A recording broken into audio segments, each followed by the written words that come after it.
અમરેલીમાં રાષ્ટ્રીય એકતા મંચ દ્વારા આંતરિક હુમલાના વિરુદ્ધમાં સિનિયર સિટીઝન પાર્ક ખાતે આતંકવાદીઓના પુતળાઓને ફાંસી અપાઈ હતી। હિન્દુ દ્વારા આતંકવાદીઓના પુતળાઓને ચપ્પલ મારવામાં આવ્યા હતા। ઉગ્ર રોષ સાથે સિનિયર સિટીઝન પાર્કથી લઈને રાજકમલ ચોક સુધી પહોંચી હતી અને ત્યારબાદ હનુમાન ચાલીસાના પાઠ કરવામાં આવ્યા હતા। બોડી સંખ્યામાં યુવાનો મહિલાઓ આ રેલીમાં તમામ લોકોને પોતાની દુકાનમાં હિન્દુનું શું તેના બોર્ડ લગાવવા અપીલ કરાઈ હતી। તેમજ તમામ સોસાયટીમાં હિન્દુઓ સિવાય કોઈ પ્રવેશ ન કરવા તેવા બોર્ડ લગાવવા અપીલ કરવામાં આવી હતી। જેકેએસની ગુજરાતી સાથે જૈનિક સુચિત્રા અમરેલી।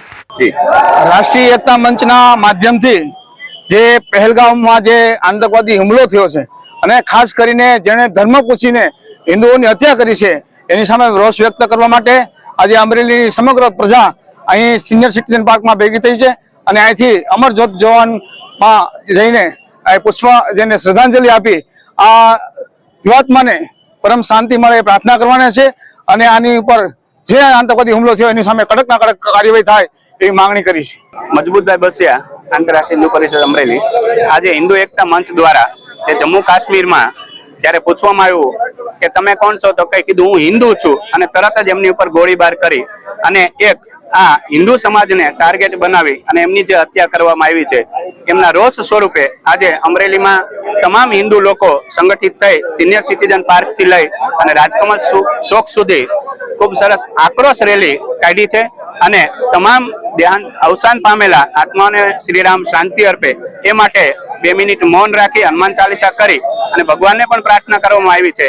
અને આજથી આ સંકલ્પ સાથે આપણે પણ એક સંકલ્પ લઈએ કે અમરેલીમાં દરેક દુકાનમાં હું હિન્દુ છું એવું બોર્ડ આપણે જાતે સ્વૈચ્છિક મારીએ અને દરેક સોસાયટીમાં પણ આપણે બોર્ડ મારીએ કે અમે હિન્દુ છીએ।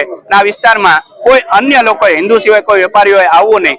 આ સંકલ્પ આપણી રિક્ષાઓ આપણા વાહનોમાં પણ શ્રી રામનું સ્ટીકર મારીએ જેના કારણે તમામ લોકોને ખ્યાલ આવે અને આ જાગૃતિ માટે આપણે સર્વ અમને સાચી શ્રદ્ધાંજલિ માટે સંકલ્પ લઈએ કે હું હિન્દુ છું અને હિન્દુ પાસે જ ખરીદી કરીશ। આ સંકલ્પ સાથે આપ સર્વને આ શ્રદ્ધાંજલિ માટે આ ભગવાન રામના ચરણોમાં પ્રાર્થના કરી અને નમ્ર વિનંતી છે સર્વને જય શ્રી રામ।